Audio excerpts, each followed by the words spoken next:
Aqui é o professor Douglas Libório e nós estamos iniciando hoje a última aula do curso de História do Poder Legislativo no Brasil. Agradeço a presença de todas e todos online, a todas e todos presentes. Agradeço a TV Alerj pelo apoio nessa nova organização da dinâmica da aula, que está sendo presencial aqui no Palácio Tiradentes. Garantimos a todos e todas que terão acesso a esse conteúdo que está sendo veiculado aqui para poderem fazer seus resumos e garantir seus certificados, tá?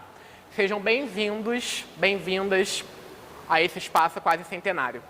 Obrigado a todas e todos por estarem aqui, sejam bem-vindos também, tá? Antes de mais nada, eu gostaria de perguntar a vocês se é a primeira vez de todo mundo aqui, alguém já veio aqui no Palácio antes? Primeira vez? Nós temos metade da turma, né, tem aí a primeira vez aqui no Palácio. O nosso amigo aqui já é um patrimônio, o professor já é um patrimônio aqui do Palácio Tiradentes. Ele tem mais histórias para contar do que eu, tá? Lembrando, pessoal, a gente vai começar a visita, mas quem quiser fazer algum comentário, uma dúvida, é só apontar que a Luciana vai levar o microfone para quem está em casa escutar também, tá? Bom, por mais que a gente tivesse que ter tido essa mudança, né, no curso, eu acho que nada mais digno do que nós concluirmos o nosso curso aqui no Palácio Tiradentes, não é? Foi a instituição, é o espaço que eu mais trouxe de elementos no nosso curso da arquitetura, da estrutura política. Mais da metade dos personagens que nós falamos passaram nesses espaços. Nós temos aqui uma deputada parlamentar juvenil, que semana que vem vai estar assumindo aqui no parlamento, que vai sentar nesse espaço também, vai fazer memória nesse espaço. Tá? Queria agradecer a sua presença aqui, deputada. Né? Semana que vem só vou te chamar de deputada, tá? Então isso é muito importante. E eu acredito que a sua própria presença aqui faz justiça à proposta dessa aula, que é trabalhar o Poder Legislativo no tempo presente. O Palácio Tiradentes ele faz 100 anos no ano de 2026. Então, eu diria que está numa contagem regressiva para os 100 anos do Palácio Tiradentes e 200 anos do Poder Legislativo no Brasil. 200 anos de funcionamento do Parlamento no Brasil. Então, esse prédio, ele, de certa forma, ele traz essas camadas de memória em vários aspectos dele, né? Eu acho que a primeira de todas remete muito mais do que 200 anos à própria origem da cidade do Rio de Janeiro, que é essa imagem aqui que nós temos, tá? Muito antes do Palácio Tiradentes existir nesse sítio que nós estamos, nessa região que nós conhecemos hoje como Rua 1º de Março, existia esse prédio. Nós chegamos a falar um pouco na primeira aula sobre ele, mas nós podemos aprofundar um pouco mais. Esse prédio era conhecido como Casa de Câmara e Cadeia. Lembra, primeira aula, as câmaras municipais do Império Português. Na expansão ultramarina portuguesa, o modo de administração e de legislação de Portugal vai ser utilizado para a organização das colônias ultramarinas. Originalmente, o Rio de Janeiro ele não foi fundado nessa região. Ele foi fundado no lado do Pão de Açúcar, no Morro do Caraticão. Lembrando que a fundação da cidade do Rio de Janeiro tem um viés bastante militarizado. Então, é uma tentativa de expulsar os franceses da Baía de Guanabara. 2 anos depois, com a expulsão dos franceses na Batalha do Uruçumirim, aqui onde hoje é o Outeiro da Glória, nós vamos ter aí a morte do Estácio de Sá, né? Ele foi flechado, e a cidade sendo transferida do Morro Caradicão, na região da Urca, para o antigo Morro do Descanso, que a gente veio a conhecer como Morro do Castelo. Originalmente, a Casa de Câmara e Cadeia, o Palácio do Governador, a estrutura da cidade primitiva ficava em cima do Morro do Castelo. Tá? E, basicamente, é uma Câmara portuguesa. Em cima funcionava a Câmara Municipal, os vereadores, os 3 ou 6 vereadores. E embaixo funcionava a cadeia pública e o açougue da cidade. Tá? Isso, a cidade em cima do morro. Século XVI e início do século XVII. Conforme a cidade vai se adensando e há necessidade de busca de água potável, a cidade vai descer o Morro do Castelo e ocupar essa região da várzea. Tá? É importante a gente situar onde é que nós estamos, tá? Originalmente, todo esse espaço que nós estamos aqui, ele não existia. No século XVI e XVII, todo esse espaço era dominado pelo mar. Conforme a cidade do Rio vai crescendo, esse espaço todo vai sendo aterrado. A Rua 1º de Março era conhecida como praia no século XVI, tá? Tanto que eu já falei na sala de aula, era comum, por exemplo, no final do século XVI e início do XVII, ali na Igreja do Carmo, que era um pequeno espaço dos carmelitas, os carmelitas acordarem com baleias encalhadas na porta das igrejas. E existia toda uma legislação em Portugal para o controle da pesca e caça de baleias aqui no Rio de Janeiro. Tá? Então, é importante frisar isso porque a ocupação do terreno do Rio de Janeiro é uma ocupação difícil, que é feita com base nisso, demolição de morros, alargando e ocupando pântanos, entre outros pontos, e vencendo o mar. Tá? E durante 3 séculos, a cidade do Rio ficou presa nesse quadrilátero. Morro do Castelo, que se ligava ao Morro de São Bento, Morro de São Bento, que se ligava ao Morro da Conceição, Morro da Conceição, que se ligava ao Morro de Santo Antônio, que se ligava ao Castelo. Então, durante 3 séculos, a cidade ficou nesse espaço. Só na segunda metade do século XVIII, a cidade vai ocupar a região que hoje é o Campo de Santana, a região da Cidade Nova e tal. Tá? O Morro do Castelo foi demolido em 1922. Só existe a Ladeira da Misericórdia ali naquele espaço.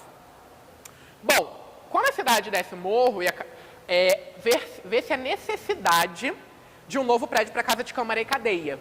E aí decide-se que o prédio vai ficar localizado exatamente nessa região, que seria o entrecruzamento com a Rua da Misericórdia, que é considerada a primeira rua da cidade do Rio de Janeiro. Por isso o nome da ladeira, atrás do Museu Histórico Nacional, como Ladeira da Misericórdia. Foi só o que sobrou do Morro do Castelo. E nesse espaço que nós estamos aqui, é construído um novo prédio para a Câmara Municipal da cidade do Rio de Janeiro, para a cadeia pública da cidade. Tá? Durante mais de 3 séculos, esse espaço foi ocupado por esse prédio. Tá? Teve algumas intermitências aí. A invasão francesa de 1711, que saqueou a Casa de Câmara e Cadeia. Depois, o Tribunal da Relação vem da Bahia e vai ocupar o prédio da cadeia pública. E o marco mais importante que remete à nossa história dos dias de hoje. No final do século XVIII, o movimento conhecido como Conjuração Mineira levou à prisão dos conjurados em Minas, trazidos para o Rio de Janeiro, ficam presos 3 anos na Ilha das Cobras e, no final, são transferidos para a antiga cadeia pública, em 1792. O único condenado à morte por enforcamento é Tiradentes. Nós debatemos isso na primeira aula, Joaquim José da Silva Xavier. Tá? Isso vai ser extremamente importante porque, um século depois, que o prédio da antiga cadeia pública, né, vai sediar, por exemplo, a Assembleia Geral Legislativa do Império do Brasil, a Câmara dos Deputados, o Senado ficava lá, na Faculdade de Direito da UFRJ. No início da República, vai virar a sede da Câmara dos Deputados. A República, como nós vimos, ela nasce sem uma imagem muito clara para si. Os elementos que dela funcionam, o hino nacional, a bandeira republicana, vão se inspirar em elementos do Império. A figura de Tiradentes é uma figura que é buscada para poder, de certa forma, ressignificar todo o passado, de certa forma, redimir todo o passado nacional brasileiro. Só que tem um problema. Quando nós temos a destruição da figura de Tiradentes, ele é condenado pelo crime de lesa majestade. E todo o corpo dele é destroçado, ele é enforcado, esquartejado, o corpo dele é salgado e os pedaços dele são jogados entre Rio e Minas Gerais. E a cabeça dele é exposta em Vila Rica. Então, era o crime que podia fazer o que quisesse contra ele. Não se sabia como é que ele era. 100 anos depois, o que vai estar acontecendo? Se a gente pudesse aproximar um pouco daqui para olhar. Então, tá ligado. Os republicanos vão estar trabalhando para associar a imagem de Tiradentes com a imagem de Jesus Cristo. Esse aqui é um busto do artista Décio Vilares, um importante artista positivista. O que vai estar acontecendo? Como não se sabia como ele era, e a república, que deixou de ser uma monarquia católica, vira uma república laica, lembrando sempre que essa questão da laicidade na república, ela é questionável, porque, na verdade, a gente apaga os santos católicos e cria santos laicos, santos nacionais, ele é construído como um herói da república. Só que aproxima a imagem dele da imagem de Jesus Cristo. Um mártir que morreu por nós, um mártir que morreu pela nação. Tá? Então, a imagem dele, de certa forma, vai ter toda essa ritualização aí em torno dessa cultura religiosa tipicamente brasileira.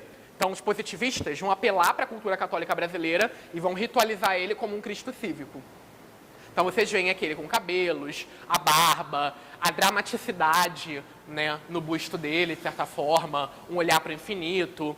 Tá? E é importante uma questão de ressaltar que o Décio Vilares era um artista positivista por excelência e a ele é encomendado o rosto do Tiradentes, pelo Raimundo Teixeira Mendes, o mesmo idealizador da bandeira republicana.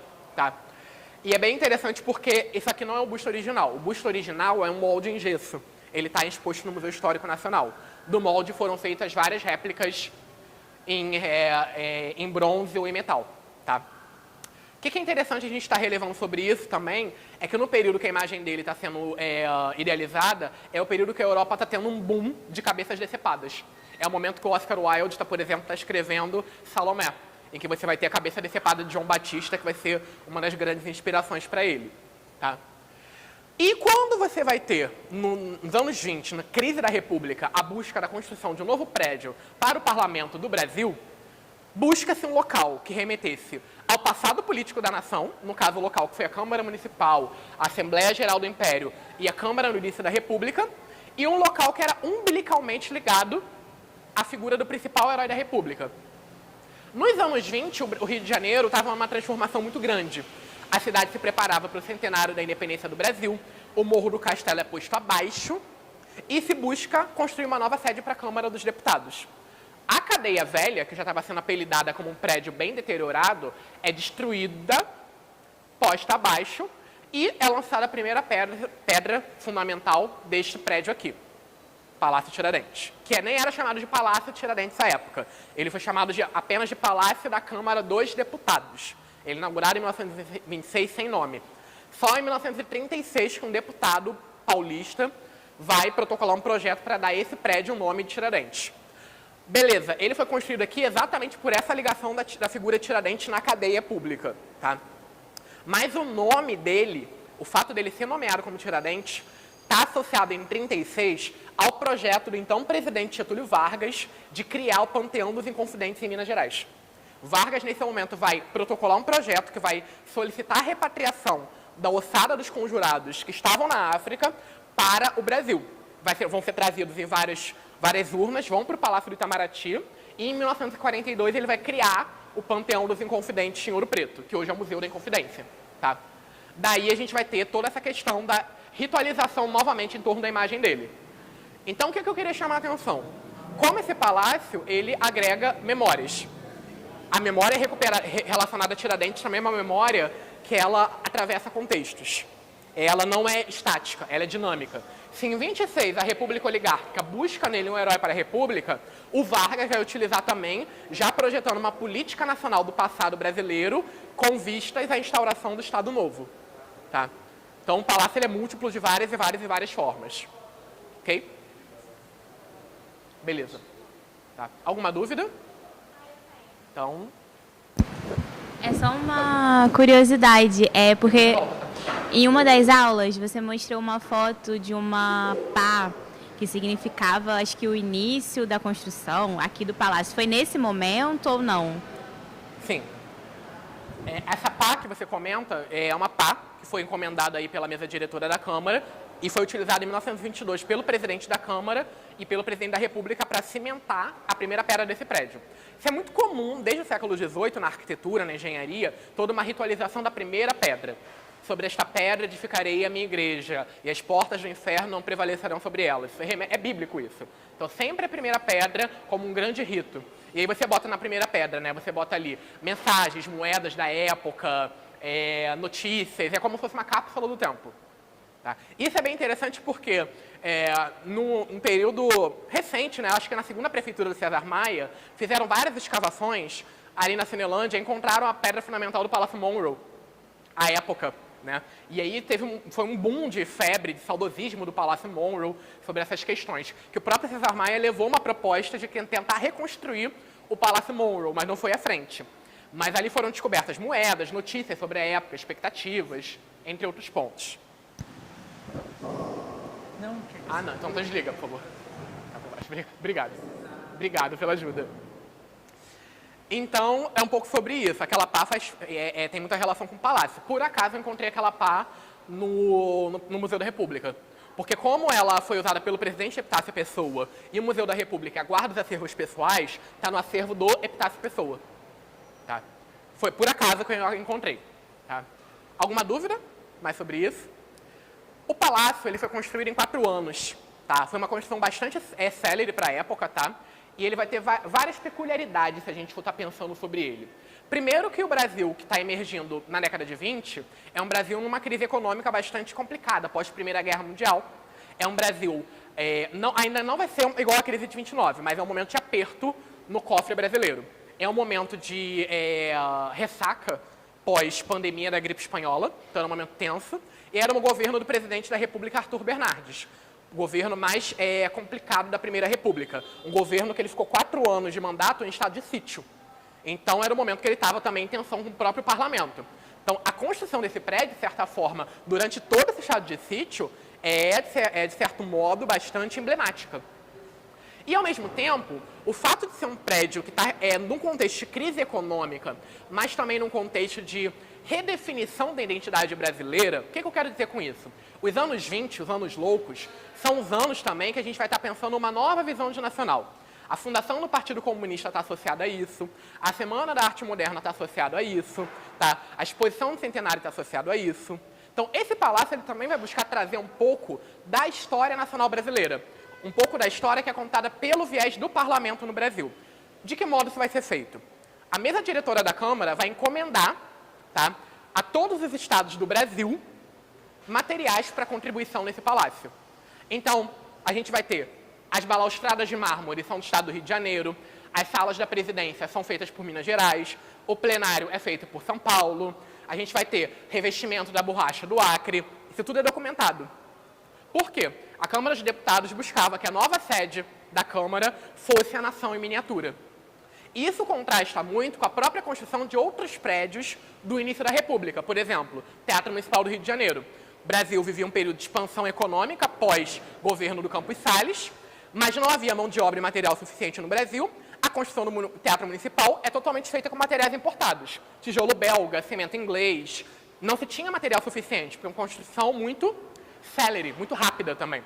Nesse momento, junta-se crise econômica com um contexto de nação e é o primeiro prédio, nesse quesito, idealizado para sediar um poder da República. Todos os outros prédios, Palácio do Catete, Palácio Monroe, Supremo Tribunal Federal, foram adaptados de funções da monarquia para virarem sedes dos poderes da República. Esse não. Ele foi idealizado do início ao fim para ser a sede do parlamento. E ele continua sendo. E, a certa forma, e eu vou defender para vocês na visita, isso vai impactar muito na própria composição e nas práticas que vão acontecer aqui ao longo de quase 100 anos de existência. Tudo bem? Ficou claro para vocês? Agora, falando um pouco de arte, né, que é o que eu gosto mais, o palácio ele traz muito da elegância do final dos anos 20, né, desse período que a gente fala aí, dessa experiência de uma Belle Époque tipicamente carioca, mas ainda assim com inovações técnicas muito grandes. Ele traz uma experiência de modernização artística muito grande. A gente pode começar pelo próprio chão, tá? O chão que vocês pisam, ele é mosaico francês, artesanal. Quadradinho por quadradinho foi posto no chão, tá? Ele vai trazer motivos decorativos bastante elegantes aqui, vocês podem perceber essas guirlandas típicas da decoração grega, dos vasos gregos, as palmetas tipicamente gregas, né? E o próprio piso em mosaico lembra uma aplicação de uma técnica romana. Os romanos é que inovam praticamente no mosaico. Tá? E uma questão que é bem interessante. Do ponto de vista da hierarquia das artes, se a gente pensar a hierarquia dos estilos na arte, que durante muito tempo o modernismo vai perpetuar, a pintura está acima de tudo. Pintura, depois arquitetura, escultura, submetida à arquitetura e, por último, as artes aplicadas. Mosaico, artes têxteis. Nesse palácio, a gente tem uma subversão dessa ordem. As artes aplicadas dominam todo o espaço. A gente está pisando num chão totalmente com base em artes aplicadas, em mosaico. Então, o palácio está quebrando uma divisão tradicional das artes decorativas até então, que é bem interessante desse ponto de vista. Os tetos são encaixotões, bem ao gosto neo-renascentista, bem simétricos, bem elegantes. As luminárias, elas não são originais do palácio, tá? Da inauguração do palácio, foram postas depois, são em alabastro, tá? Existiam originalmente aqui 2 namoradeiras muito parecidas com as do Teatro Municipal, elas não existem mais hoje, viraram um caco muito grande, tá? Já encontrei esse caco, inclusive, onde ele tá lá em Benfica, na garagem. Detalhe para os floreios, para as flores ao redor, estão vendo? São Art Nouveau. Aquela arte livre, tipicamente inspirada no vegetalismo japonês, que é o Art Nouveau. Art Nouveau da natureza. Se inspira na natureza, tá? Então você tem toda essa questão aqui, e é interessante porque o palácio mostra que ele convive com várias tendências da história da arte. Art Nouveau, inspiração neo-renascentista, inspiração greco-romana, e ele é ultramoderno. Por quê? Ele é todo feito em concreto armado. É um dos primeiros prédios em concreto armado da América Latina. Na ótica que o Rio de Janeiro está começando a quê? A se verticalizar. Época da construção do Copacabana Palace. Época que a gente vai ter aí, porque quando a gente fala um pouco de arquitetura moderna no Brasil, o Brasil ele se diferencia muito de outros países, porque outros países como os Estados Unidos vai utilizar muito na composição o metal. O Brasil não, ele vai concretar tudo. A arquitetura moderna no Rio de Janeiro, especificamente no Brasil, ela é muito pautada pelo concreto armado. Um exemplo é o Museu de Arte Moderna aqui no Rio de Janeiro, concreto aparente. Isso já está aqui, nos anos 20. Está no Copacabana Palace, está no Hotel Glória. Então, o Palácio Tiradentes está dialogando com essas inovações técnicas aí nesse período. Tá? Alguma dúvida? Vamos para cá? Dá para vir para a escadaria? Vamos vir para a escadaria para gente... Beleza. Bom, o que é importante também nós estarmos pensando sobre esse tipo de arquitetura à época? Era um tipo de arquitetura que era feita, esse tipo de construção era organizada por catálogo. Então, por exemplo, tem um catálogo, eu quero uma sala em estilo gótico, eu quero uma escadaria no modelo neorrenascentista. Então, esse tipo de coisa era encomendada. Isso é o típico da modernização arquitetônica e artística do início do século XX no mundo como um todo, tá? Essa pré-fabricação já encomendada. Então, era comum, por exemplo, você ver nos jornais anúncios de tipo, olha, eu vendi uma escadaria para a Câmara dos Deputados, compre comigo. E existiam anúncios com a imagem dessa escadaria, da Marmoraria Rocha. Tudo bem, Fernanda? Boa tarde. Só queria apresentar a Fernanda, é a subdiretora de cultura daqui do Palácio Tiradentes. Agradecer muito a ela por essa oportunidade da visita, tá? É uma parceira da escola nesse momento aí, que cuida da visitação do espaço. Eu que agradeço vocês, sejam bem-vindos. O Palácio Tiradentes está de portas abertas. Também pessoal que está online. E vocês estão muito bem acompanhados com esse excelente professor, doutor de História. Sejam muito bem-vindos ao Palácio Tiradentes. A gente está de portas abertas. Conheçam a história do Legislativo. Vocês estão muito bem acompanhados. Ih, gente. Não está ligado? Não foi combinado isso não, hein, Sim, gente? vai. É o natural. Foi agora?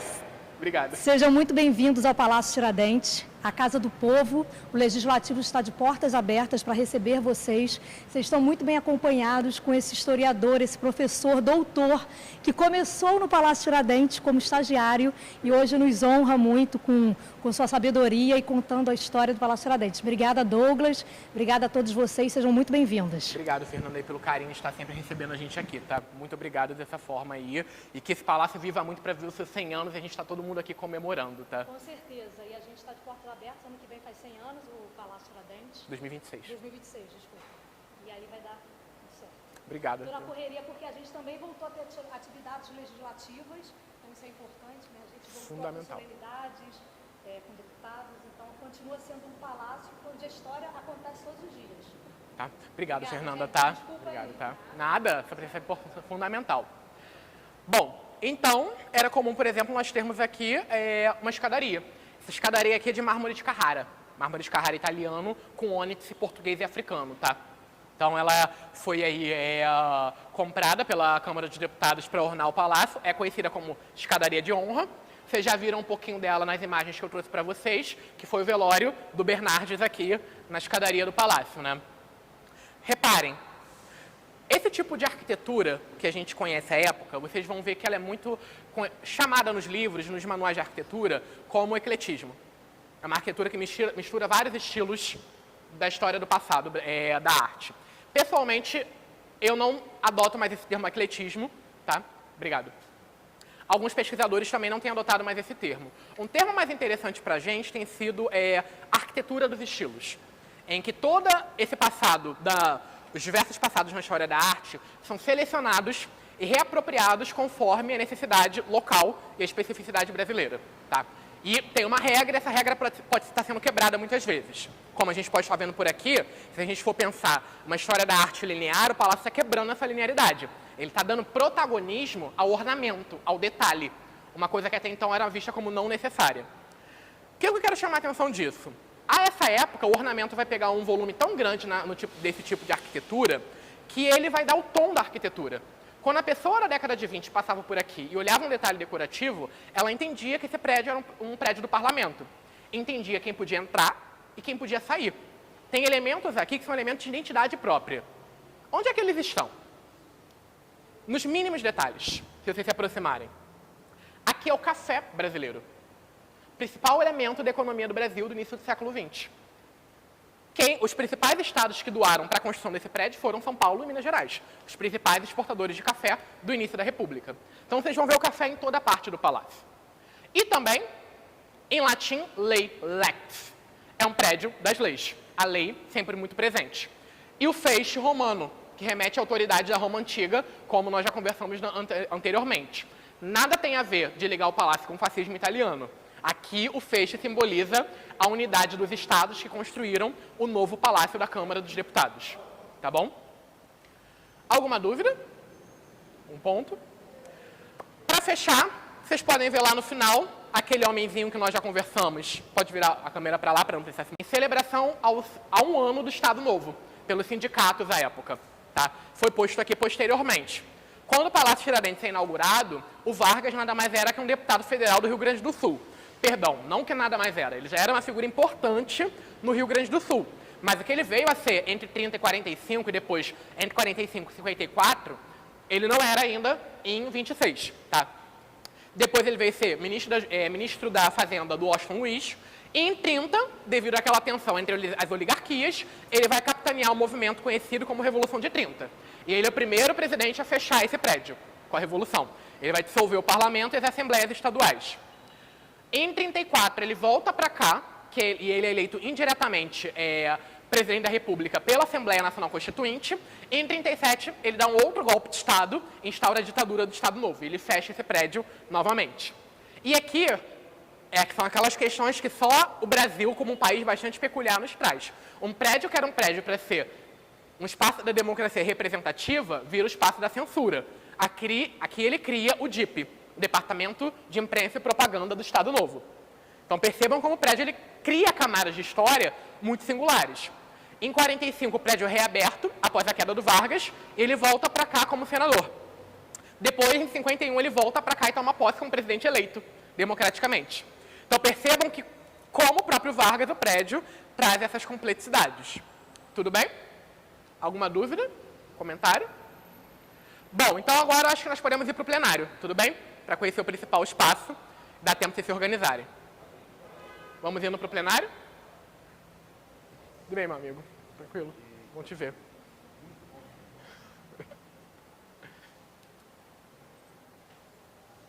Boa tarde.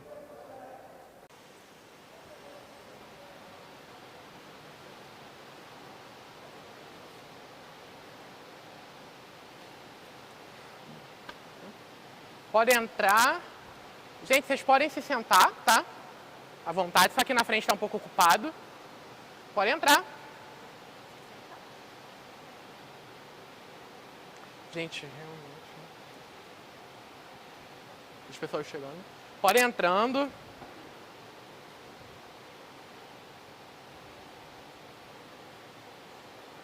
Fiquem à vontade, podem se sentar, tá? Podem se sentar.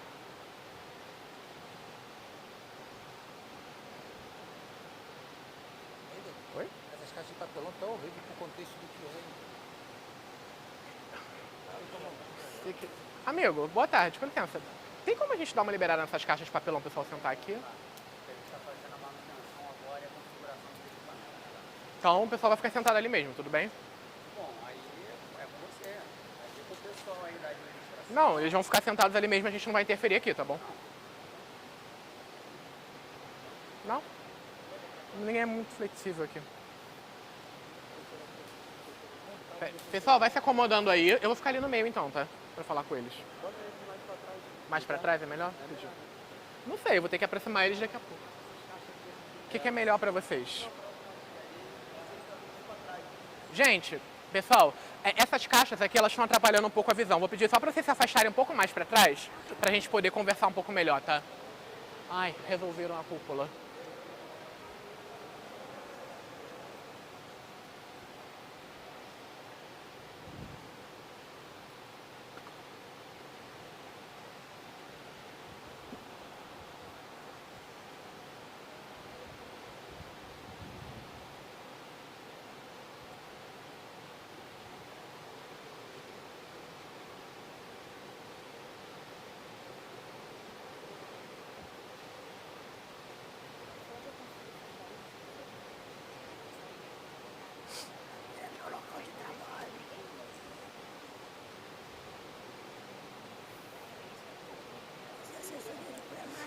Seu nome tá em alguma placa aqui? E aí, tudo bem? Bom, ainda tem. O Atila Nunes está por aqui, por exemplo. Pessoal, tudo bem? Muito frio, né?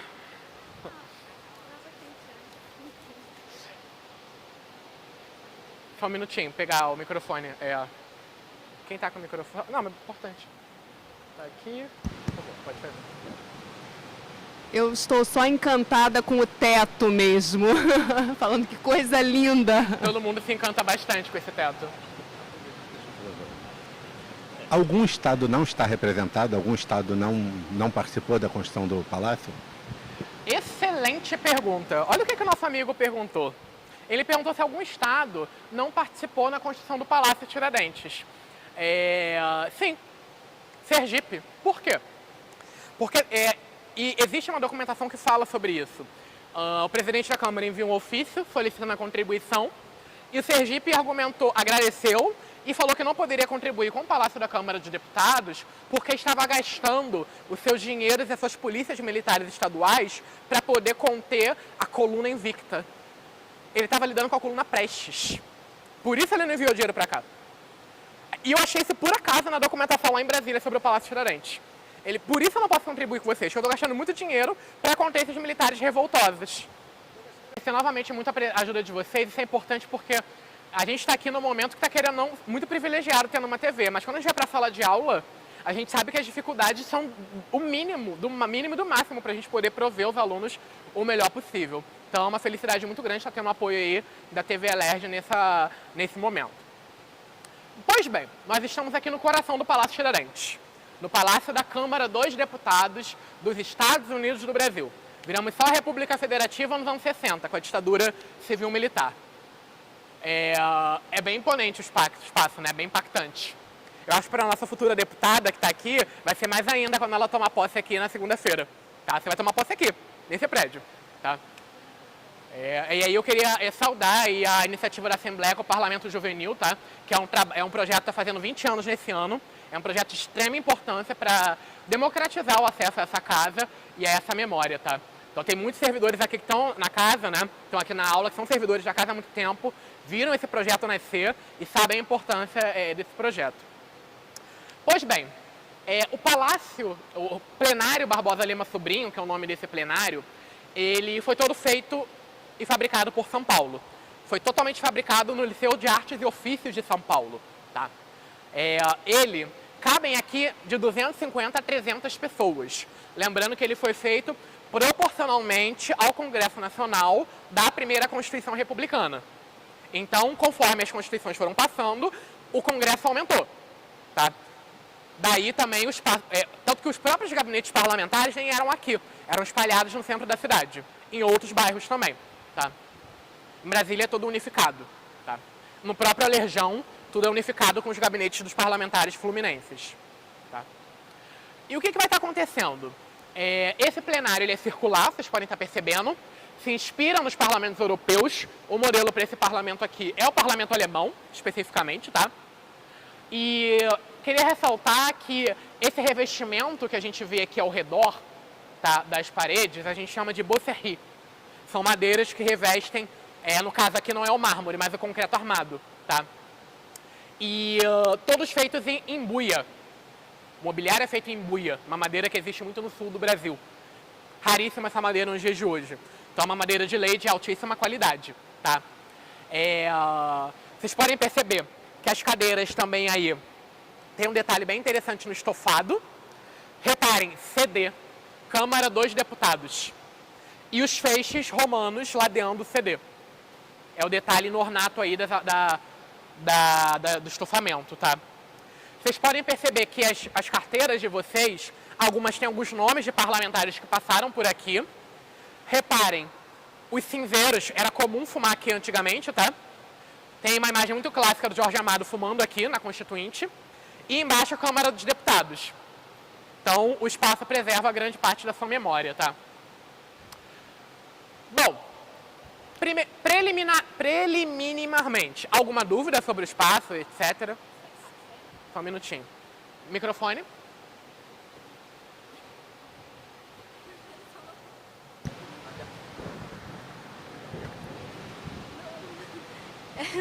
Era uma dúvida muito boba, que eu queria perguntar se isso aqui é café, mas outro trata do café. São detalhes florais. O café eu vou mostrar Entendi. como ele fica enfatizado, mas ele está em toda a presença. Ah, tá. Quando você vê muito granulado, é café. Tá. Obrigado. Pois bem, é um espaço bastante elegante, bastante impactante, né? Mas eu acho que o que chama mais a atenção é essa quantidade Nerivaldo ali. Pode falar, Nerivaldo. Boa tarde, professor, tudo bem? Sim. Eu vi ali no saguão Getúlio Vargas duas placas de duas constituições estaduais, 75 e 89. Não tem nenhuma outra placa que remeta a outras constituições nacionais e os constituintes de época ou da época dentro do Palácio Tiradentes? A pergunta do Nerivaldo, pessoal, é sobre duas placas que tem ali na entrada, tá? Que remetem às constituições estaduais, de 75 após a fusão e a de 89 após a redemocratização. Tá? E ele pergunta se não há outros elementos aqui, ou placas, né, que remetam às constituições federais que passaram por aqui, a de 34 e a de 46, perdão. A de 34, se eu não me engano, tem uma placa ali que remete à instauração da mesa constituinte, mas a de 46 não. O que nós temos aqui são alguns parlamentares ali no início que remetem ao UDN, ao PTB e ao PSD, que participaram da Constituinte. Mas esses elementos referentes a essas constituintes, possivelmente foi embora para Brasília. Teve grande parte do acervo artístico do Palácio Tiradentes está no Museu da Câmara dos Deputados em Brasília. Tá? É importante ressaltar. Bustos, outras coisas estão lá também.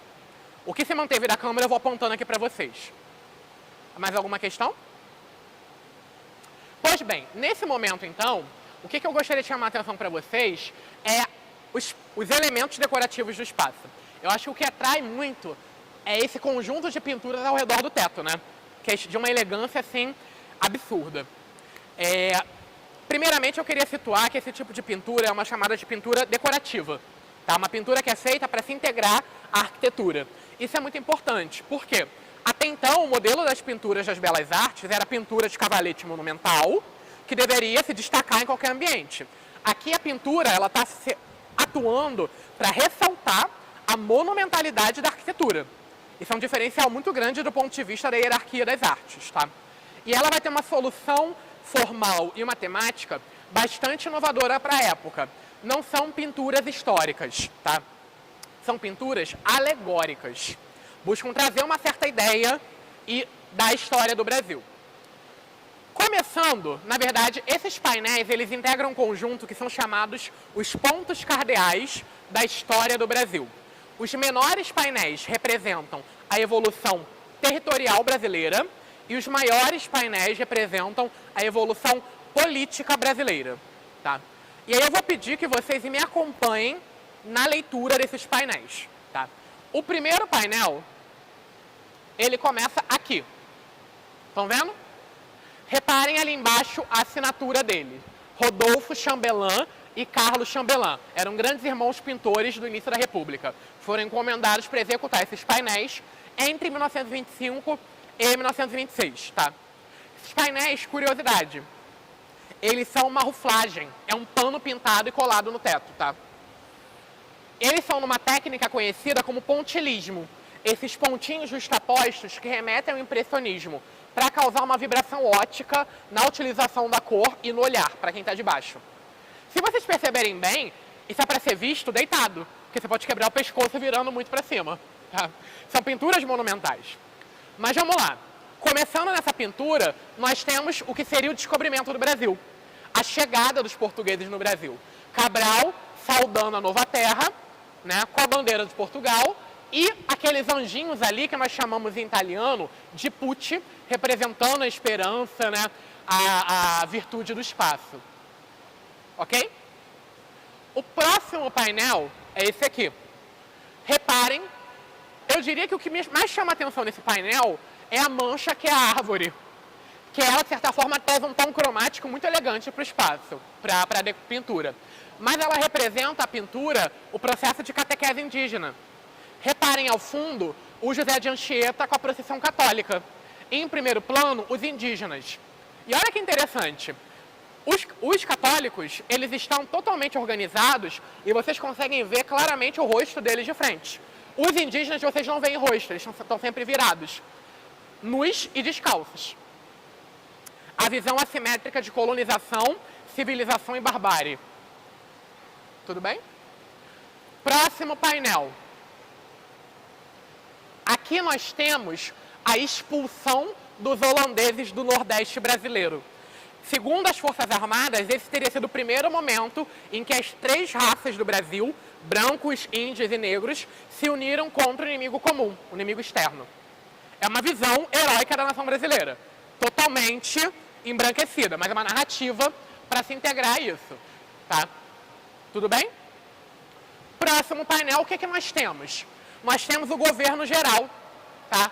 Ali nós temos o Mendes Sá, investido da dignidade de governador, na mão direita dele ele segura o pergaminho, e à frente nós temos novamente os indígenas, não dá para ver o rosto deles, trabalhando e ao fundo erguendo uma igreja, a tradição colonial brasileira. Tudo bem? Ficou claro? Pessoal aí, ok? Próximo painel. Esse é o melhor de todos, porque esse dá a pista de quem foi que indicou. O que nós temos aqui? Os bandeirantes, os desbravadores do território brasileiro. Tá? Como é que a gente percebe que são os bandeirantes? Tem um elemento que é típico da iconografia dos bandeirantes. Ao fundo, um índio amarrado, uma indígena amarrada, com a mão nas costas. Isso é típico da iconografia das pinturas sobre os bandeirantes na história do Brasil. Tá? Então vocês veem lá ao fundo das indígenas. Isso é importante por quê? Quem vai influenciar a mesa diretora da Câmara, quem vai dar os temas das pinturas para o Palácio Tiradentes, vai ser o Afonso Toné, que era o diretor do Museu Paulista à época. À época, o Museu Paulista estava construindo todo o seu acervo inspirado na narrativa paulista, herdeira de uma grandiosidade bandeirante. Então, há essa troca de mensagens entre o Museu Paulista e a Câmara dos Deputados. Tá? Próximo painel. Esse aqui é um dos mais interessantes. Ele representa a monarquia. E esse painel ele é muito complexo, então eu preciso que vocês acompanhem a leitura junto comigo.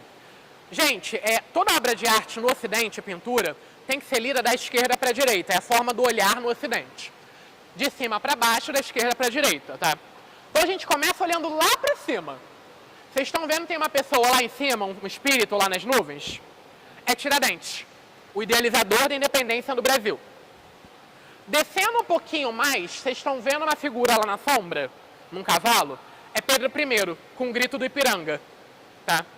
Em primeiro plano, quem nós temos? José Bonifácio, o patriarca da independência. E atrás dele, a bandeira do Império do Brasil. Ele tem sido o idealizador do Estado Nacional Brasileiro. Ponto. Passamos para o meio da pintura. O que nós temos? Período regencial. Feijó à frente, Caravelas, Caxias, todas as figuras relacionadas à transição do primeiro reinado para o segundo reinado. E a transição para o segundo reinado logo se dá com Dom Pedro II, ali com o cetro, com toda a indumentária, sendo coroado por essas figuras aladas, estão vendo? E o que é mais interessante, no canto, nós temos, lá no extremo canto, uma mulher, conseguem ver no vestido? É a princesa Isabel. E ao lado dela nós temos um homem com um pergaminho, estão vendo? É o Visconde do Rio Branco. O que ele segura na mão dele? É a lei do ventre livre. E embaixo nós temos mulheres e crianças escravizadas reverenciando a princesa Isabel. Isso é fundamental, por quê? A Câmara dos Deputados não queria representar nesse palácio a escravidão. Ela representa o quê? A lei do ventre livre. Foi uma iniciativa do parlamento e é o grande momento que é uma crise do parlamento com o imperador em relação a isso.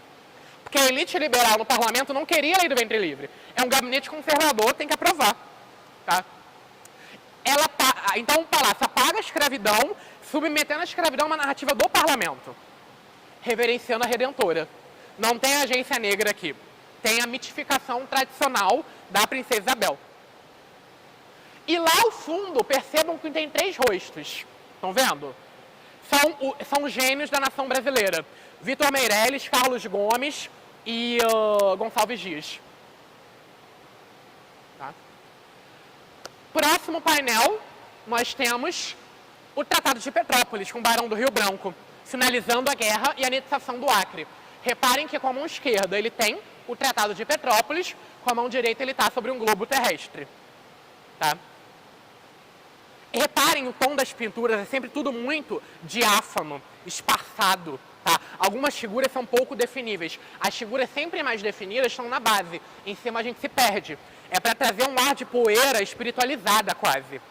Numa lógica de destino manifesto que culmina na República.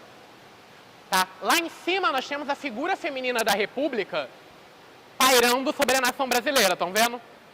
Ao centro nós temos quem? Deodoro, com cap, representando a quartelada que proclamou a República. Atrás dele nós temos Benjamin Constant, o fundador da República no Brasil, no cavalo, também militar positivista. E em primeiro plano, o que é o mais interessante, lembra que eu falei para vocês sobre as disputas dos fundadores da República? São várias disputas que ninguém ganha, quem ganha é Tiradentes. Mas o plenário daqui quer trazer uma narrativa bem interessante. Por quê? Em primeiro plano, sempre é a pessoa mais importante. Quem está em primeiro plano? Prudente de Moraes, primeiro presidente civil do Brasil, com a mão sobre a Constituição. E ele foi o presidente do Congresso que promulgou a primeira Constituição da República. E ao lado dele, com uma espada, quem? O consolidador da República, o Marechal de Ferro, Floriano Peixoto.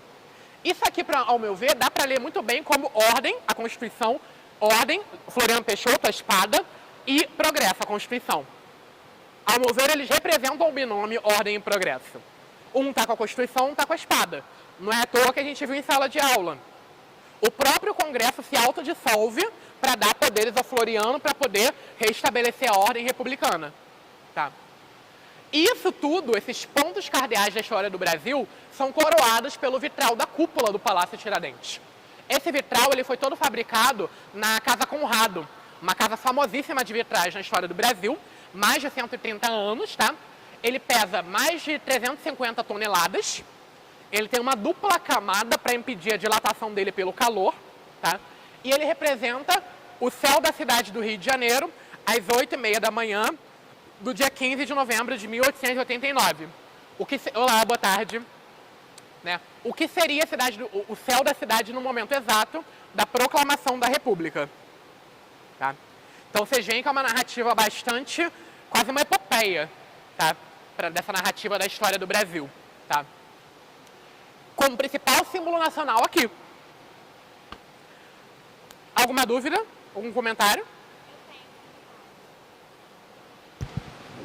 Não, só assim, um comentário mesmo, né? Como essa lógica como se fosse uma servidão mesmo, né? Tipo, ali primeiro tem os indígenas, né, de costas, e ali não são mais indígenas, são escravizados, né? Isso.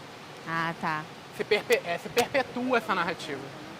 Eu queria, na verdade, perguntar, nessa pintura, quem são essas pessoas agachadas ali na frente? Então, me parece... Ah, sim. Representam os estados da federação. Está no memorial descritivo. Ela perguntou quem são essas figuras agachadas ali na pintura da República. São os estados da federação. Tá? Que eram 19 à época. Tá? E a pintura do meio, a gente já conversou dela em sala de aula, mas vale a pena relembrar um pouco dela. A pintura do meio, a gente tem que saber que ela não era a pintura original, que foi encomendada aí ao Eliseu Visconti. Está ali a assinatura do Visconti, tá? O artista que pintou. O Eliseu Visconti era um importante artista à época. Ele quem pinta o pano de boca do Teatro Municipal do Rio de Janeiro, tá? Quando ele é contratado para pintar o principal painel da Câmara dos Deputados, ele oferece uma pintura muito inspirada nessa paleta que representa a posse do Deodoro da Fonseca na presidência da República. Mas a mesa diretora da Câmara rejeita a pintura pela presença expressiva de mulheres na composição. Daí o Visconti pinta essa nova obra, que é uma pintura que representa a assinatura da primeira Constituição Republicana, lá no Palácio da Quinta da Boa Vista, uma pintura totalmente sem mulheres e monocromática, que dialoga totalmente com esse mobiliário de aspecto bem vitoriano que vocês estão. Para quem conhece a pintura do Visconti, essa pintura é uma exceção na obra dele. né? Não dialoga em nada com a estética dele. Vocês podem ver ali todas as figuras mais simbólicas, né? No meio temos ali o Prudente de Moraes, presidente do Congresso Constituinte à época. A cadeira que ele está sentado ainda existe, tá? Está lá no Museu da República, no Palácio do Catete, vocês podem ver. Esse mobiliário da pintura não é o mesmo daqui. Parece, mas não é o mesmo. É para parecer que é a continuidade. Mas ele está lá no Museu Histórico Nacional. Vocês podem ver, visitar ele lá no final da exposição. E aí vocês veem todo mundo, né? Embaixo, Floriano Peixoto sentado. Ele foi eleito senador por Alagoas. Foi vice-presidente da República. Tá? Ao lado dele ali, com a barba e bigode, Campos Salles. Do outro lado dele ali, na mão, sobre a cadeira, tem o Pinheiro Machado. Tá? Ali embaixo, abaixando a cabeça, com o cabeção no meio, para assinar Rui Barbosa, tá? Francisco Glicério, entre outras e outras pessoas. Tá? Alguma dúvida? Bom, agora fiquem um pouco livres para tirar foto, à vontade para andarem no plenário, tá? Aí em 5 minutos a gente vai para outro espaço. Tudo bem?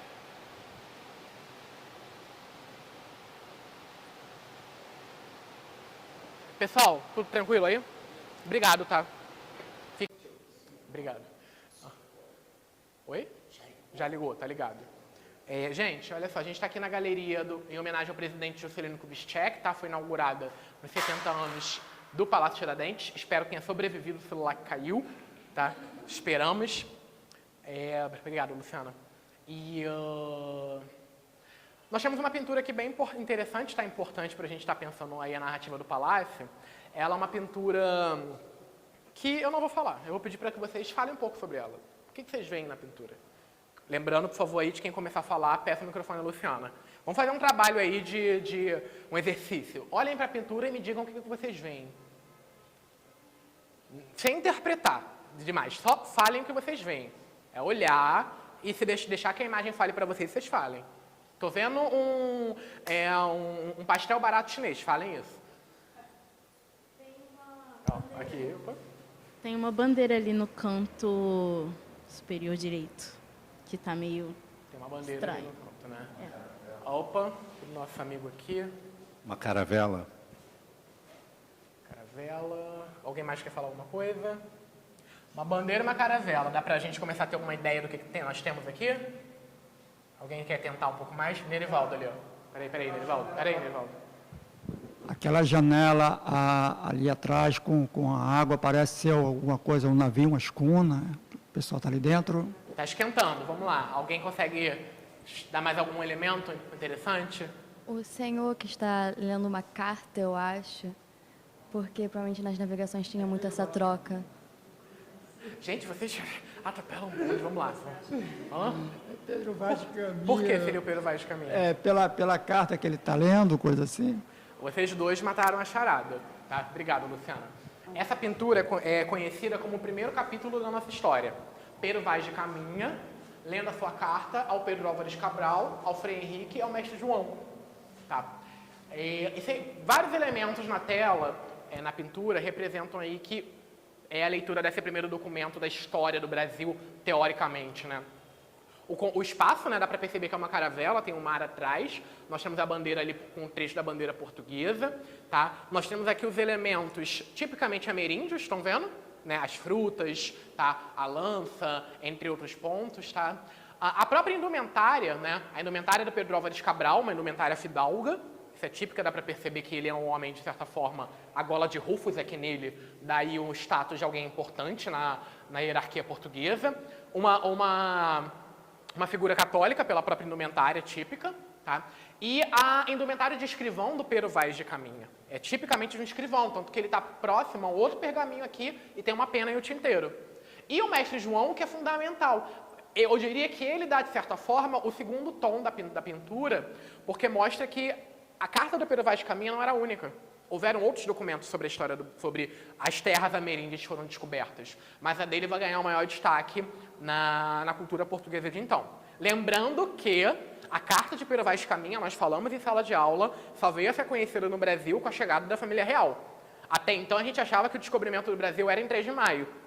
Tá? Depois que a gente vai ter a noção que foi em dia 22, tanto que era feriado até então. Essa pintura, curiosamente, é porque não dá para vocês verem bem aqui, tá? Mas ela é anterior ao palácio, ela é de 1901. Ela foi pintada pelo Aurélio de Figueiredo, o mesmo pintor... Pode perguntar, Luciana. Por que 3 de maio? Perdi essa aula. Por conta da fundação da Ilha de Santa Cruz, que foi o segundo nome do Brasil. Tá? E como essa carta ficou presa na Biblioteca de Portugal por muito tempo, ela só veio circular com a transferência da Biblioteca de Portugal para cá, com a corte, em 1808. Mas aí, até durante a República, o 3 de maio ficou como feriado. Até que um deputado veio aqui na casa e falou, não, é um absurdo, a gente já tem um fato decidido, que foi dia 22 de abril, e a gente vai continuar no 3 de maio. E quem foi esse deputado, sabe? Eu esqueci o nome dele, mas ele era da UDN. Eu sei que ele era da UDN, tá? Isso aí eu tenho certeza. Tá? É uma polêmica bem grande, porque os livros de história alguns livros usavam 3 de maio ainda. Tá? Foi 49. Sim, 1808 que a carta começa a ser veiculada. 1949 que se muda. Tá? Aí tem isso e essa questão... Tá, e essa pintura é anterior ao palácio, ela é de 1901. O Aurélio de Figueiredo foi o pintor que executou aquela clássica pintura da ilusão do Terceiro Reinado, do baile da Ilha Fiscal. Tá? E o curioso é que essa pintura, quando o Aurélio de Figueiredo morre em 1917, antes da construção do palácio. Isso aqui era uma pintura de cavalete enorme. Tá? Foi comprada pela Câmara de Deputados e quando esse prédio foi construído, ela foi adaptada, restaurada, integrada à arquitetura. Tá? Então percebam como o palácio tem coisas bem anteriores a ele mesmo. É fundamental. Alguma dúvida? Outro ponto relevante.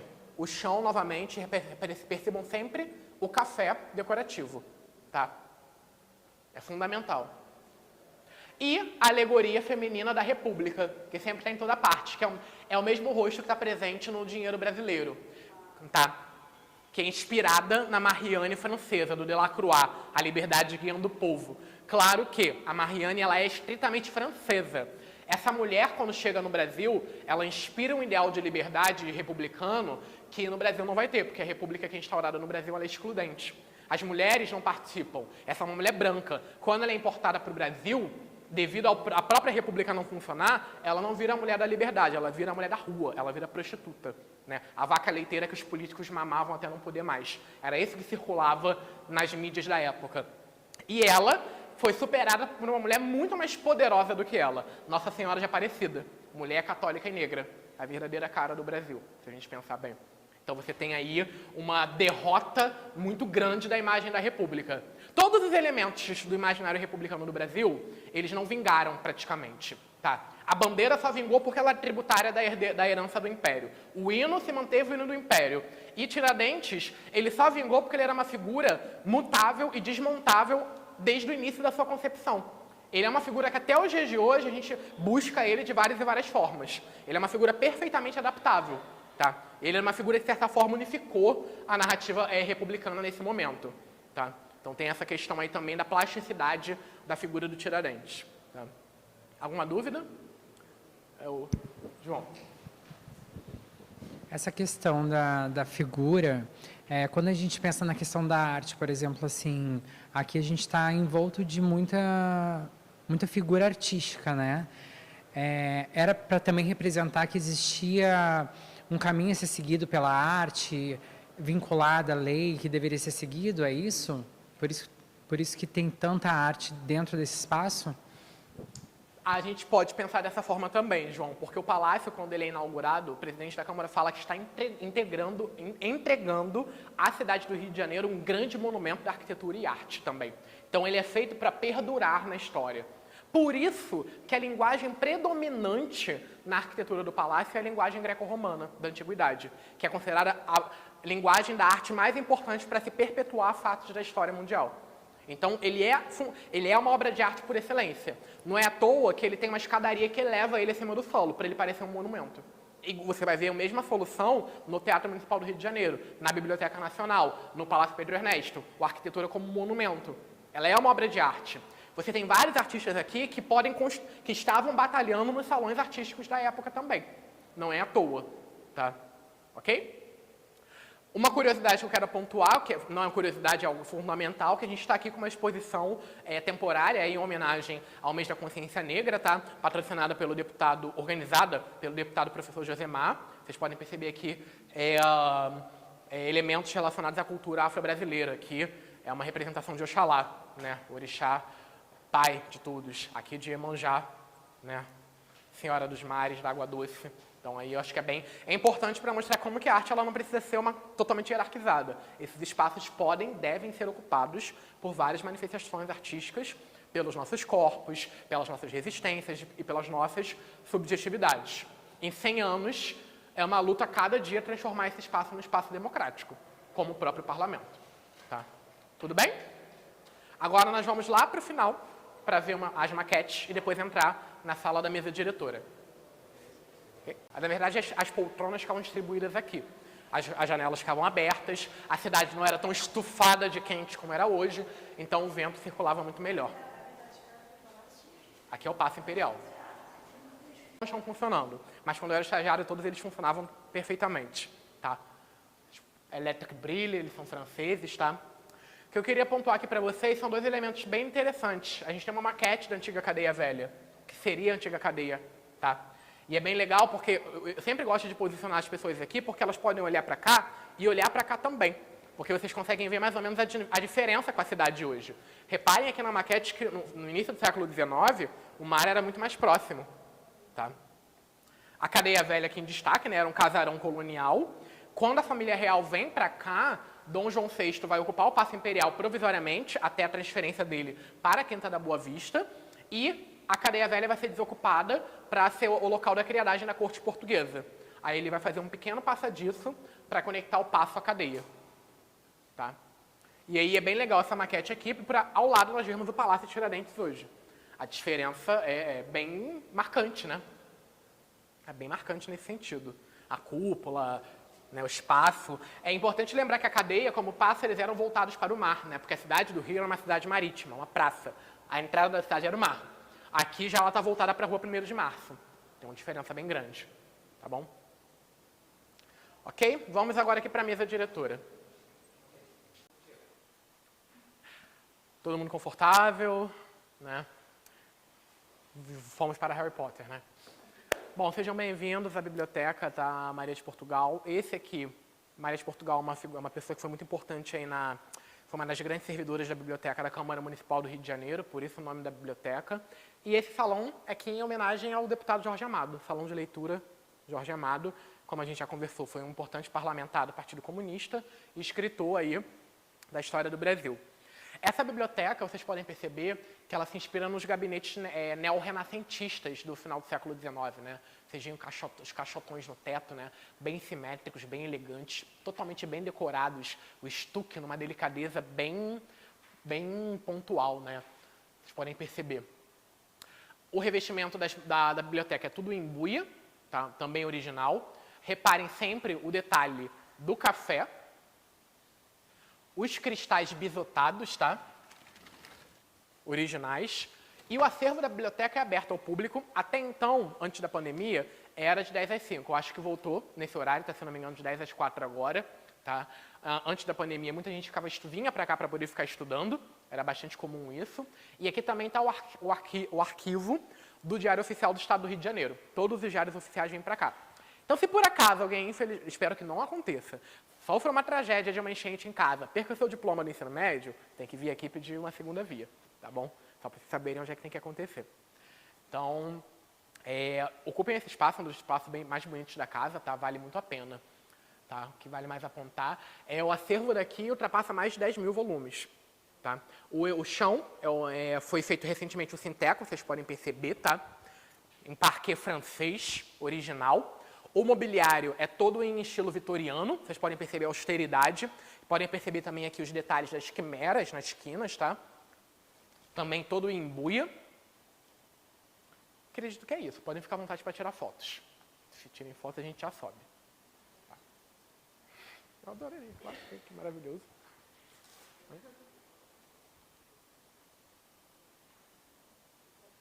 Thank you. Vou já passando. Fiquem à vontade para ir tirar essas fotos. Quem quiser olhar também, quem quiser abrir a biblioteca para mexer, pode ver. Tá borrado, meu Deus do céu. Mexeu. Tira de novo. Vai, tira de novo.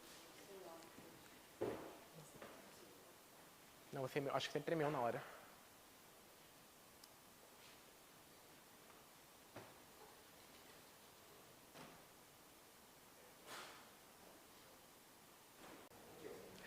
Gente, aqui, vamos ser breves, mas para a gente só ter uma noção do que nós temos, aqui temos os principais elementos da história do Palácio Tiradentes, que é a antiga cabine de votação secreta. Tá?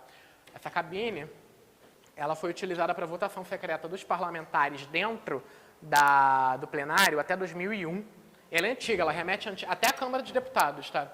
E a LERJ foi a primeira assembleia que aboliu o voto secreto, tá, da história do Brasil.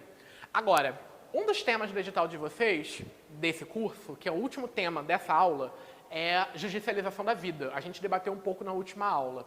E olha a importância de como os objetos eles podem carregar memórias e se modificar em ambientes políticos. Essa cabine, desde 2001, ela virou um objeto de memória de museu. Ela está aqui para apreciação de visitantes.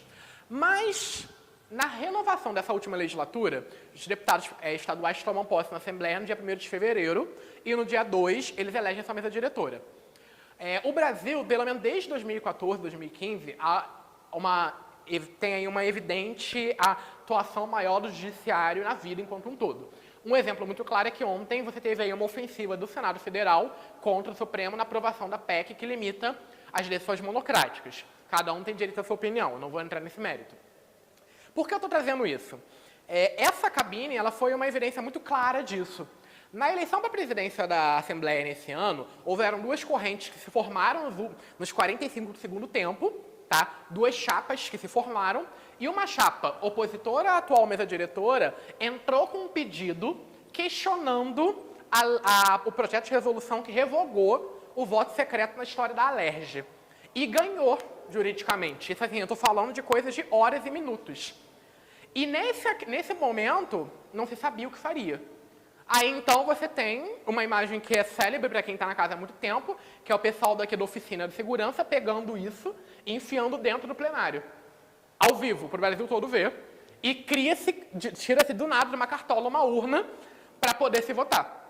E isso com o presidente da mesa, na hora, que era o deputado mais antigo, né, presidindo a sessão com os procuradores do lado dele, sem saber o que fazer. E aí todos os deputados votam na urna, tem deputado até que fala que não consegue entrar, por conta que o espaço é bem apertado, está registrado.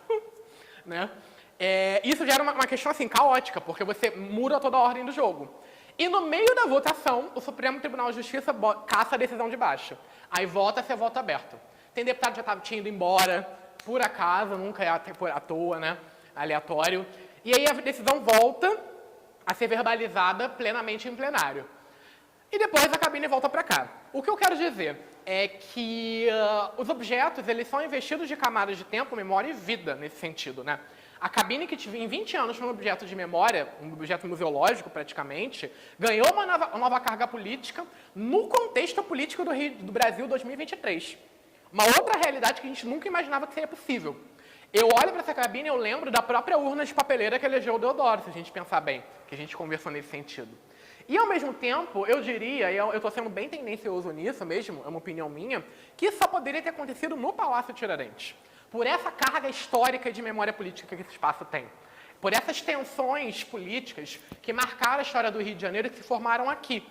Isso não poderia ter acontecido num ambiente como o atual prédio, que ainda não construiu toda essa carapaça dessa memória política. Eu diria que a presença disso daqui reforça a importância da gente trazer esse espaço, tornar esse espaço vivo e resgatar cada vez mais essa memória. Tá? É fundamental pontuar essa questão. Alguém quer fazer um comentário? Pergunta? Bom, é isso. E para a gente fechar aqui, para subir para o Salão Nobre, essa pintura que a gente encerra aí, os corredores, né? Que é do Fiuza Guimarães, que representa os parlamentares brasileiros nas Cortes Constituintes de Lisboa. Tá? Aqui nós temos o irmão José Bonifácio discursando aí com o presidente da Corte Constituinte. Né? Essa é uma pintura bem curiosa porque ela é uma pintura extremamente feia. Tá? Ela não é uma pintura que tem um bom acabamento, eu estou usando o termo feio porque foi o termo utilizado da crítica artística em 1926. Quando o palácio é inaugurado, essa pintura não existia. O presidente da Câmara queria uma pintura que fizesse par com aquela. Daí ele bota essa, e é extremamente criticado pelos intelectuais artísticos da época, que ela não tem acabamento nenhum, que o rosto dos parlamentares lembram máscaras. O que é bem curioso, porque o Fiuza Guimarães, ele era um desenhista, mas ele era muito mais notabilizado por ser escultor. Tá? E escultores não costumam desenhar bem nesse período da Escola de Belas Artes. Os desenhos, as pinturas não são as melhores. A produção final das esculturas, sim, é fantástica. Mas o desenho original nunca é o melhor deles, né? Parece até desenho de criança mesmo. E o melhor de tudo, essa pintura foi chamada de forró gobodó. E aí a gente vê um pouco mais, essa crítica não é aleatória. O Fiuza Guimarães, ele era extremamente conhecido na cidade do Rio de Janeiro por ser carnavalesco. Todos, pelo menos 95% dos artistas que decoraram esse palácio eram carnavalescos à época. Faziam todos os grandes carros alegóricos das grandes sociedades do carnaval carioca à época. Isso nos traz uma reflexão muito importante de como a experiência artística do Rio de Janeiro, a experiência da arte moderna no Rio de Janeiro nos anos 20, dialoga com a própria boemia da cultura de rua do Rio de Janeiro. Ela não está encastelada dentro da academia, ela está dialogando com a rua, com a vida. Tá? Isso é uma tendência até os dias de hoje. Até hoje a Escola de Belas Artes destina alunos para atuarem nos carros alegóricos e nos barracões de carnaval. Tanto que, na época, quando esse palácio é construído, ele era apelidado de o carro alegórico da Câmara dos Deputados, porque todas as esculturas da fachada lembram carros alegóricos. O próprio Gilberto Freire, intelectual, década de 20, passa em frente ao palácio, falando que o palácio é uma arquitetura horrorosa, que era um absurdo ver o coronel Benjamin Constant com uma fralda grega, lembrando um Bumba Meu Boi. Então vocês percebam como que o palácio, aí respondendo novamente a você, João, está dentro da crítica de arte. Ele é uma batalha artística para ver o que é moderno e o que é nacional. Quando o Gilberto Freire está atacando esse palácio, ele não está atacando só a feiura do Benjamin Constant. Ele está atacando um projeto de moderno e de arte específico. A década de 20 é a década que está todo mundo brigando para falar quem pode falar do Brasil, como pode falar do Brasil e de que arte é a verdadeira arte brasileira. Isso aqui é um projeto de Brasil, um projeto de modernidade que perde. Perde para o modernismo arquitetônico, né? Perde para o modernismo da experiência paulista, mas é uma proposta. A gente pensa muito a década de 20 como os anos loucos e o período de crise da Primeira República, mas a gente não costuma olhar para essa década como um período fértil de experiências do ponto de vista da arte e da cultura, muitas vezes. Tá? Algum comentário, alguma dúvida?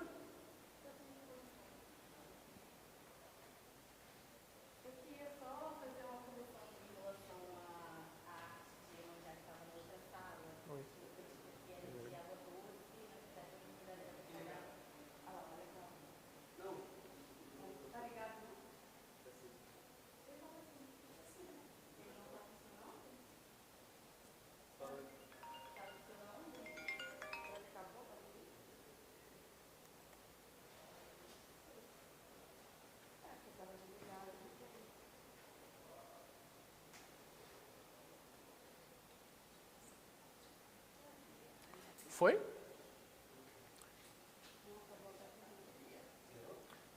Vamos subindo então para o Salão Nobre enquanto vocês recarregam? Pode ser? Ok, vamos subindo? É um comentário. Pode deixar que eu faça a correção lá em cima, tá? Só me lembrar.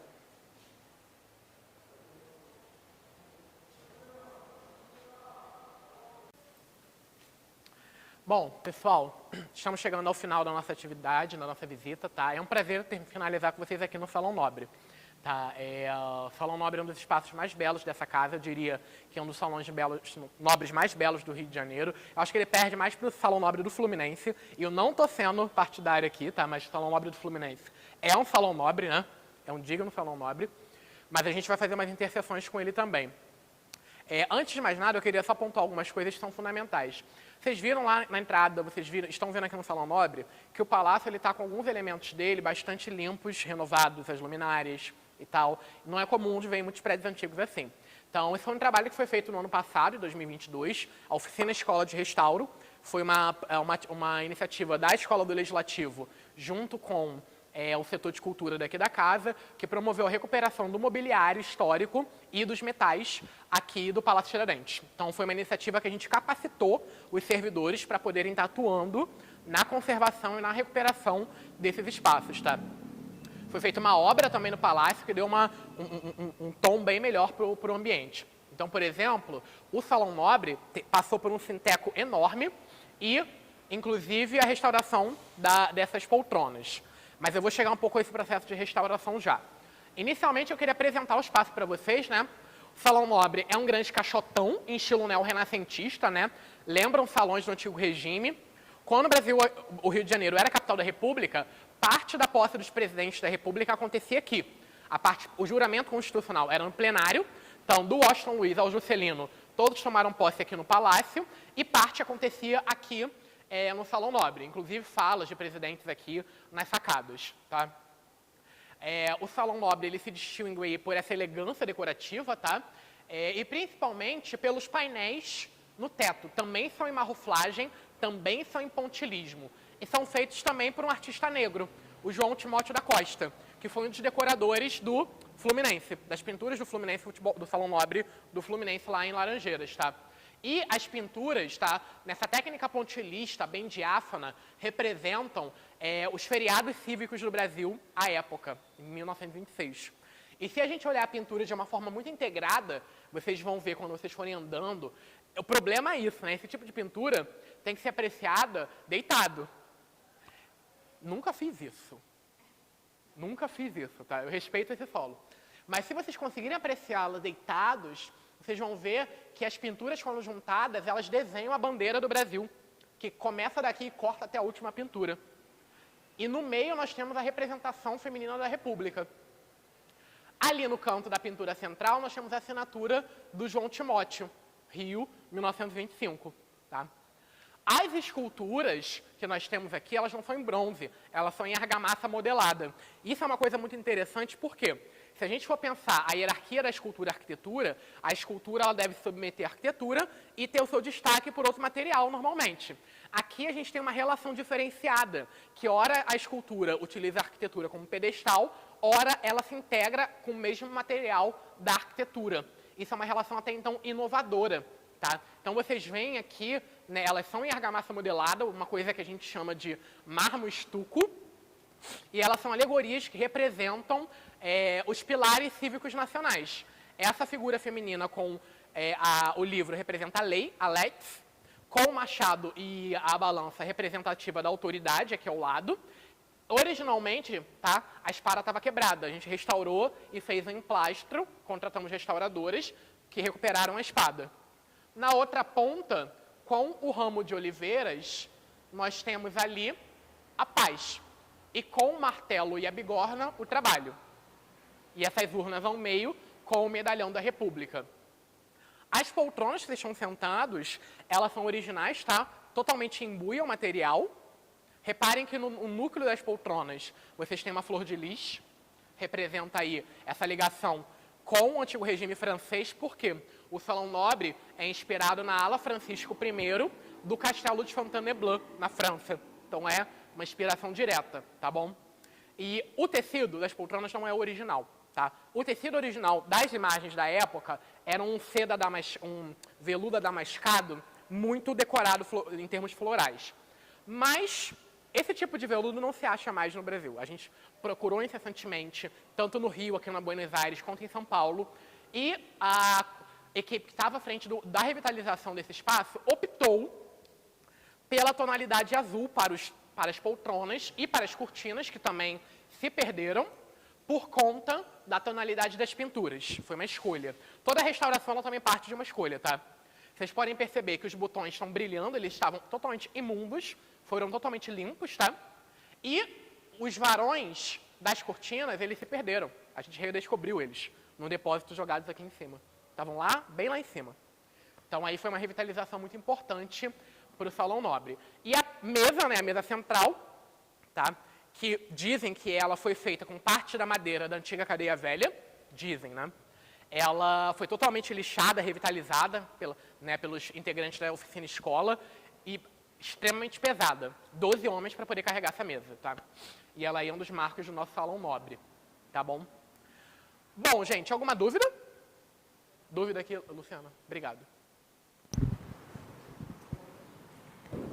Eu não sei se vai ser uma pergunta meio, enfim, o que era realizado aqui?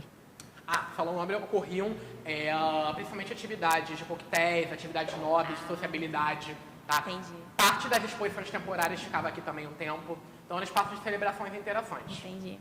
Ali pro Nerivaldo, Luciano, por favor.